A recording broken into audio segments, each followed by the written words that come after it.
ఏది అయినా ట్రై చెయ్యి ఆచి చికెన్ మసాలా. ఆచి చికెన్ మసాలా. శ్రీరాముడిపై నటుడు ప్రకాష్ రాజ్ చేసిన వ్యాఖ్యలు వివాదాస్పదం అవడంపై స్పందించారు. ఇటీవల నేను ఓ సాహితీ కార్యక్రమంలో ఇచ్చిన ప్రసంగంలోని కొన్ని మాటలను మాత్రమే తీసుకుని కొందరు వక్రీకరించారని తెలిపారు. తనేదో అవతార పురుషుడు శ్రీరాముడి గురించి తప్పుగా మాట్లాడనని, హిందువుల మనోభావాలను గాయపరిచారని అంటున్నారని అన్నారు. అన్ని ధర్మాలను అందర్నీ ప్రేమించే తనకు అలా అనాల్సిన అవసరం లేదన్నారు.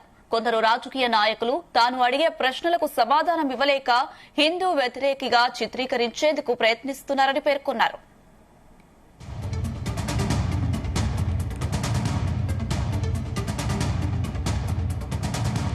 అందరికీ నమస్కారం.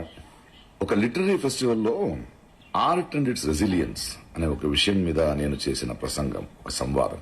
దాని నుంచి కొన్ని మాటల్ని మాత్రం తీసుకుని దాన్ని వక్రీకరించి నేనేదో అవతార పురుషుడు శ్రీరాముడిని ఎటకారం చేశానని, హిందూ ధర్మాన్ని హర్ట్ చేసే ఫీలింగ్స్ ఇచ్చానని కొందరు ఊగుతున్నారు. అన్ని ధర్మాన్ని అందరినీ ప్రేమించే నాకు ఆ అవసరమైతే లేదు. కానీ ధర్మాన్ని మతోన్మాదంతో అడ్డు పెట్టుకుని అసహ్యమైన రాజకీయం చేస్తున్న వాళ్ళని నేను అడిగే ప్రశ్నలకి సమాధానం ఇవ్వలేక కొందరు నన్ను యాంటీ హిందూ, హిందూ ధర్మ విరోధి అని బింబించడానికి ప్రయత్నిస్తున్నారు.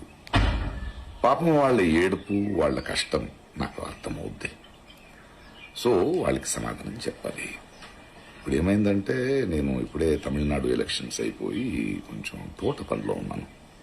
వర్షాకాలం వస్తుంది, ఎండాకాలం ఎండవుతోంది, చెట్లు మొక్కలతో మాట్లాడుకోవాలి. సో ఆ పనిలో ఉన్నాను. త్వరలో వస్తాను.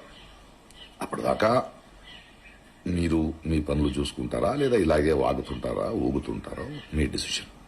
Okay, bye.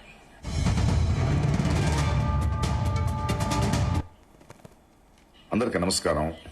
ఒక లిటరీ ఫెస్టివల్లో ఆర్ట్ అండ్ ఇట్స్ రెసిలియన్స్ అనే ఒక విషయం మీద నేను చేసిన ప్రసంగం, ఒక సంవాదం.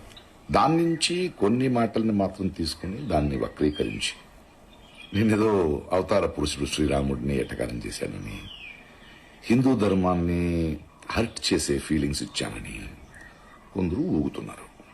అన్ని ధర్మాన్ని అందరినీ ప్రేమించే నాకు ఆ అవసరమైతే లేదు.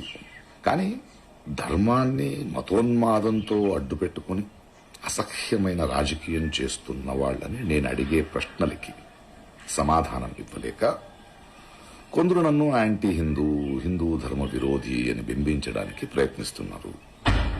పాపం వాళ్ళ ఏడుపు, వాళ్ళ కష్టం నాకు అర్థమవుద్ది. సో వాళ్ళకి సమాధానం చెప్పాలి. ఇప్పుడు ఏమైందంటే, నేను ఇప్పుడే తమిళనాడు ఎలక్షన్స్ అయిపోయి కొంచెం తోట పనిలో ఉన్నాను. వర్షాకాలం వస్తుంది, ఎండాకాలం ఎండవుతోంది, చెట్లు మొక్కలతో మాట్లాడుకోవాలి. సో ఆ పనిలో ఉన్నాను. త్వరలో వస్తాను. అప్పటిదాకా మీరు మీ పనులు చూసుకుంటారా, లేదా ఇలాగే వాగుతుంటారా, ఊగుతుంటారో మీ డిసిషన్. ఓకే.